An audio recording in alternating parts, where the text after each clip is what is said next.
I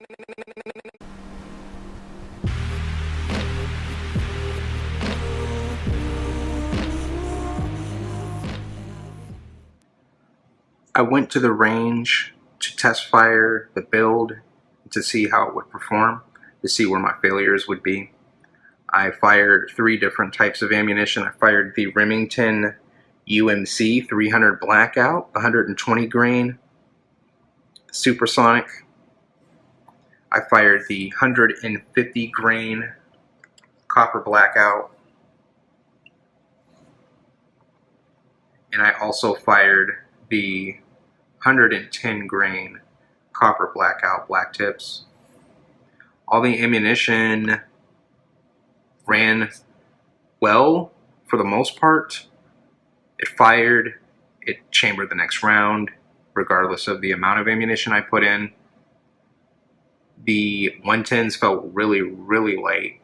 The 120s, you couldn't really tell a difference in recoil. The 150s, you definitely could.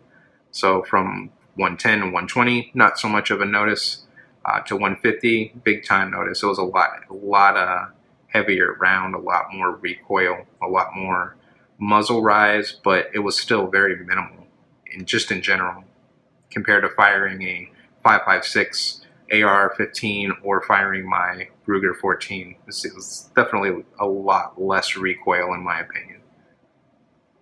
I ran into some issues as far as the philosophy of my build goes, which is to be a perfected 100% reliable home defense, personal defense, PDW. And it was the ejection of the case and the failure to lock back on the last round. And I had some issues with the safety selector and trigger.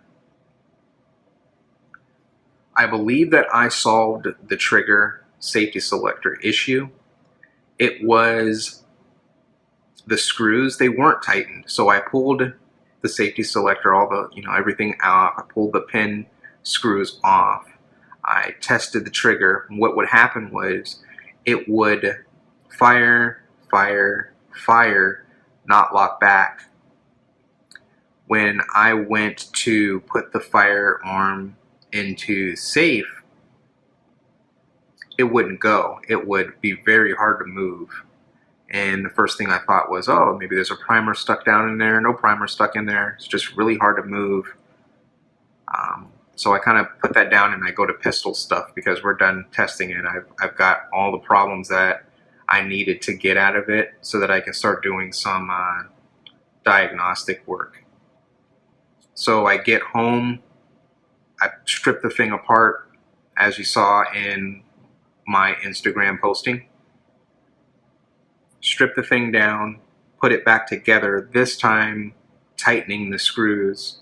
And I'm probably going to go back and then I'm going to, test this thing, make sure everything's working, and then I'm going to Loctite everything that's a screw. But for right now, I just used the wrench to just torque it a little bit, give it some good pressure on those screws. Nothing extreme, but enough to hold it in place, and it's crispy. The issue that I had with the lower is gone, and that was the trigger kind of flexed a little bit.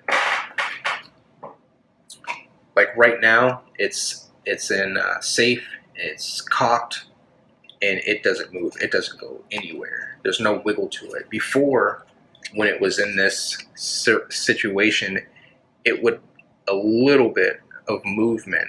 There was like a little play. Now that I've gotten the screws all removed and replaced back in there, it's locked solid. Like it doesn't move a millimeter. It's locked in. So that problem I believe I solved, and the selector just moves super smooth. I think the soot and the recoil of the build, or the mass, the bolt carrier group was knocking my parts back. These screws were loosening up and the parts inside were rubbing against each other. that trigger stem was rubbing against the selector, causing it to have very difficult time of moving into different modes, safe and fire. So I believe that's what happened. Another thing that I ran into was this guy. I think a lot of the issues with the magazine that I had, that you can see in the shooting video originally, I had a magazine problem where it wouldn't pick up the next round on some of the magazines.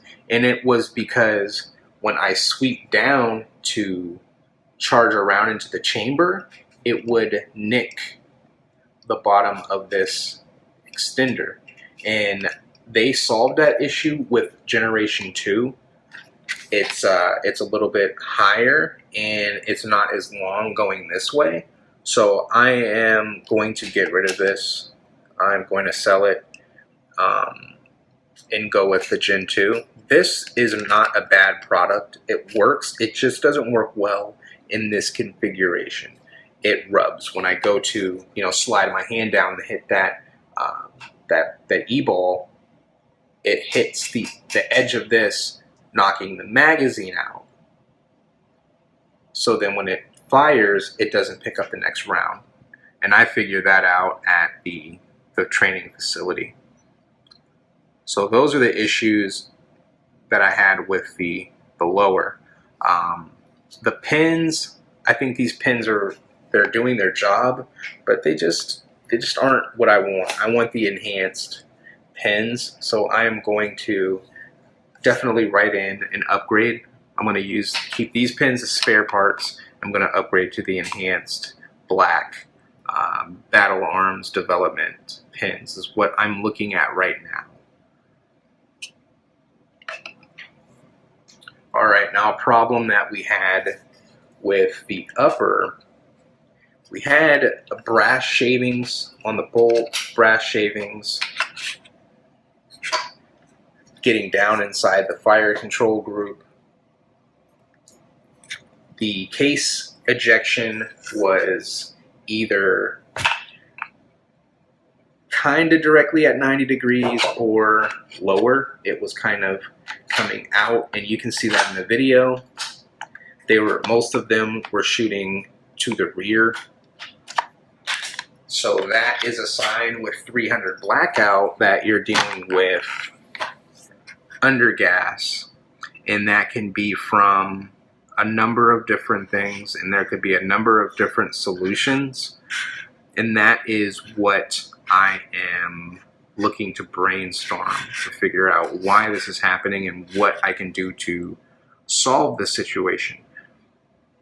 So I am looking for what the heck I can do to change that issue, and I have the extractor spring upgrade. I actually purchased that ahead of time.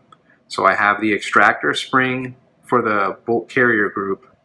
I have that. I purchased the 3-pack. The other thing is a different buffer and a different spring. Some people are saying just get a flat recoil spring, the Tubbs flat recoil spring. Some people are saying check the barrel, check for the gas port, make sure the gas port is large enough, it's putting enough gas through the system to cycle and make it lock back. But it is cycling. It's cycling the rounds. It's firing the rounds. I mean, I would not stand in front of this thing. You don't want to be at the business end of it. It's going to fire. It's going to pick up the next round.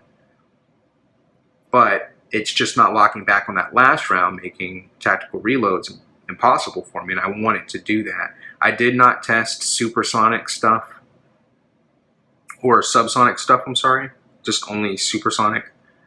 So I don't know how the subs will perform. I plan on getting a suppressor down the line, but right now, sticking with the way it is.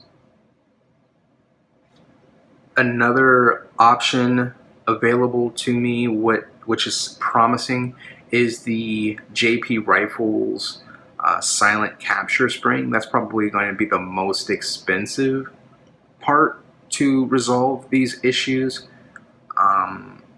It's It's going to run anywhere from 130 to 180 or 200, depending on, you know, how you package it. I'm probably would end up buying whichever one. I don't even know like which one I would buy. I don't know if I would get the heavy version or the standard version. Do I buy the additional weights, additional springs? I think that would probably put me at all the hardware I would need to resolve this issue. I definitely hope I don't have to get the barrel drilled out and all this other, you know, crazy stuff that the guys are doing. I would rather not do that. I would rather leave the barrel to spec and work with, you know, maybe the flat recoil spring, the extractor spring upgrade, or the silent capture spring. There's definitely a lot of advantages to all of those things. The biggest disadvantage being financial obligation. There is a buffer that allows you to adjust the weights, the adjustable buffer that CAC Industries offers. I don't know anything about that. I don't really see anybody else talking about it, but that looked very interesting. It's like $50 though, and the flat wire spring is like another $30. So I figure at that price point, why not just get the silent capture spring? Because I mean, you're almost at $100 anyways. So that's maybe my financial rationale on that. So that's the information that I have on the rifle. I'm going to also provide a link to the blog posting about everything that happened, and hopefully I can get this rifle, or I'm sorry, get this pistol running 100% with all the ammunition that I plan on using.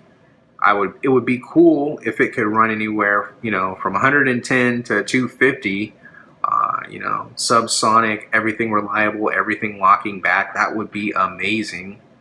Hopefully we could do that without, you know, having to make adjustments in between the rounds. I'd rather them all behave the way they're supposed to without any changes. That's the goal anyways, and I hope that's possible. And I'm not above changing parts to achieve that. So again, this is a you know, cost cost doesn't matter. This is definitely a cost doesn't matter build. Spare no expense to get the result that we want, which is personal protection. PDW. Thank you for watching.